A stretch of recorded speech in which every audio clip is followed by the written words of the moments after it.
নমস্কাৰ। এটি গুৰুত্বপূৰ্ণ বাতৰি লৈ নিউজৰ ষ্টুডিঅ'ত মই মুকিবুল ছেইদ। যোৰহাটস্থিত অসম সাহিত্য সভাৰ কেন্দ্ৰীয় কাৰ্যালয় চন্দ্ৰকান্ত সন্দিকৈ ভৱনে ভৰি দিলে শতবৰ্ষত। নিউজ নাওৰ এক বিশেষ প্ৰতিবেদন। যোৰহাটস্থিত অসম সাহিত্য সভাৰ কেন্দ্ৰীয় কাৰ্যালয় চন্দ্ৰকান্ত সন্দিকৈ ভৱনে ভৰি দিলে শতবৰ্ষত। যোৰহাটবাসীৰ বাবে এই গৌৰৱৰ ক্ষণত অনুষ্ঠিত কৰিলে চন্দ্ৰকান্ত সন্দিকৈ ভৱনৰ শতবৰ্ষ মহোৎসৱ। যে আজি অতীতক মনত পেলোৱাৰ দিন। আমি অতীতক মনত পেলাই আমি ক্ষান্ত হৈ থকা নাই, অতীতক স্মৰণ কৰি কৰিবলগীয়া হ'ল এইকাৰণে পুৰাণম ইত্যেব ন সাধু সৰ্বম নবীনম ইত্যেব ন সাধু সৰ্বম। পুৰণি আৰু নতুন এই দুটাৰ সুষম সমন্বয়ত আমি আজি কিছুমান কাৰ্যসূচী লৈছোঁ। আমি অতীতক স্মৰণ কৰিছোঁ আৰু তাৰ বাবে আমি বিশেষভাৱে চন্দ্ৰকান্ত সন্দিকৈৰ নামত এটা গীত আমি প্ৰকাশ কৰিছোঁ। এই গীতটো লিখিছে আমাৰ বিশ্বনাথ চাৰিআলি ধ্ৰুৱজ্যোতি ৰাজখোৱা ডাঙৰীয়াই। সেইটো আপোনালোকে আজি শুনিবলৈ পাব। ঠিক তেনেকৈ আমি এই দিনটোতে পণ কৰিছোঁ।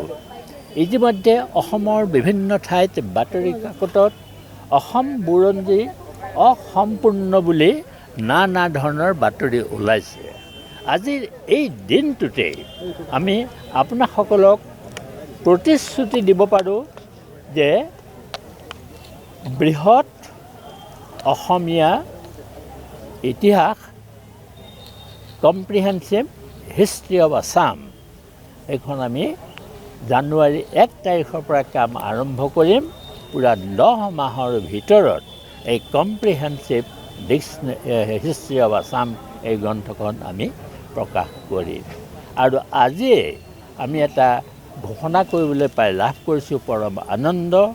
পশ্চিম যোৰহাটত অসম সাহিত্য সভাই এখন তোৰণ, স্থায়ী তোৰণ নিৰ্মাণ কৰিব আৰু পূব যোৰহাটতো এখন স্থায়ী তোৰণ অসম সাহিত্য সভাই নিৰ্মাণ কৰিব।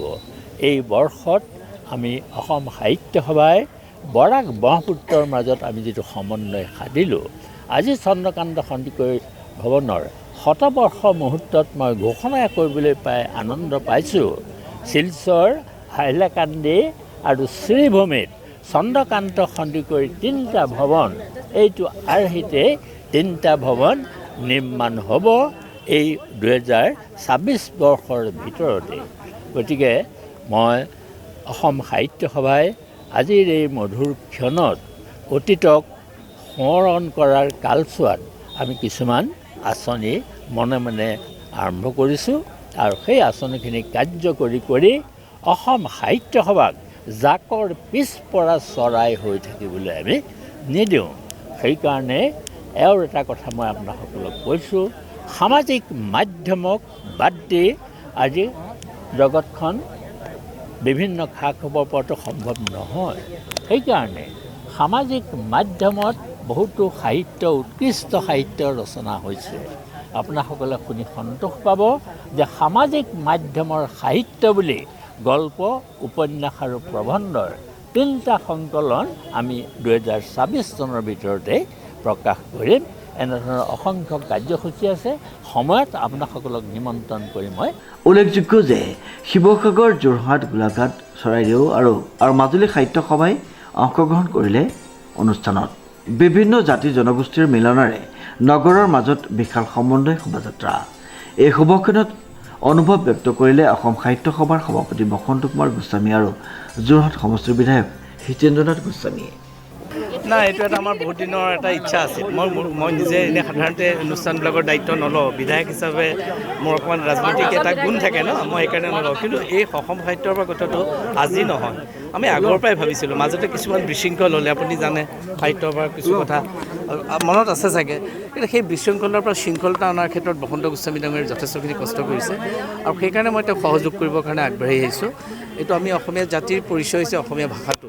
আৰু এই ভাষাটোৰ গোটেইখিনি চৰ্চা কোনে কৰি আছে অসম সাহিত্যই ভাল ধৰণে অকল অসমীয়া ভাষা নহয় অসমত থকা বিভিন্ন জনগোষ্ঠীসকলৰ ভাষাও আমি ভাবোঁ যে অসম সাহিত্যই পায় সেইসকলকো গুৰুত্ব দি পেলাই কাম আৰম্ভ কৰিছে আৰু তেওঁ আমাৰ কাৰণে খুব ভাল সুখবৰ আৰু আমি এই ভৱনটো 100 বছৰ হোৱাটো বৰ ডাঙৰ কথা 100 বছৰ আগতে সন্দিকৈ কৃষ্ণকান্ত সন্দিকৈ পৰিয়ালে যিখিনি মাটি আমাক দিছিল এইটো কম ডাঙৰ কথা নহয় তেওঁ সেই দানখিনি আৰু আজি আমি তেওঁলোকক শ্ৰদ্ধাৰে কৰিছোঁ 100 বছৰ আমাৰ এই ঘৰটোৰ সময় হৈ গ'ল আৰু এই ঘৰটোৰ পৰা জৰিয়তে যে ভৱিষ্যতে অসম সাহিত্যখনক আৰু এটা বেলেগ মাত্ৰা দিব পাৰে তাকে আমি চিন্তা কৰিম আৰু সেইটো সুযোগতে আমি ইয়াত আহিছোঁ আৰু মই আপোনালোকে দেখিব দুটা প্ৰতিমূৰ্তি আমি ইয়াত এইকাৰণে ৰাখিছোঁ এইবাৰ যাৰ দুইজনে আমাৰ জন্মদাতা সেই 1917 চন নহয় জানো ভুল হোৱা নাই সাহিত্য সভাৰ প্ৰতিষ্ঠাপক তেতিয়া সভাপতি আছিল পদ্মনাথ গোহাঁই আমাৰ সম্পাদক আছিল শৰৎ গোস্বামী ডাঙৰীয়া শৰৎ গোস্বামী আমাৰ ইয়াত বহুত নৰ্মেল স্কুলৰ প্ৰিন্সিপাল আছিল মই পিছতে গম পাইছোঁ IS আছিল সেইসময়ত IS বৰ ডাঙৰ পষ্ট তেনেকুৱা এটা পষ্টত ধৰা এই দুইজন মানুহে যিটো আমাক এই জীৱন দিলে সেই জীৱনক যাতে আমি আৰু অধিক মহিয়ান কৰি তুলিব পাৰোঁ তাৰে এক প্ৰচেষ্টা এই অনুষ্ঠানটো প্ৰশান্ত গায়নৰ ৰিপৰ্ট নিউজ নাও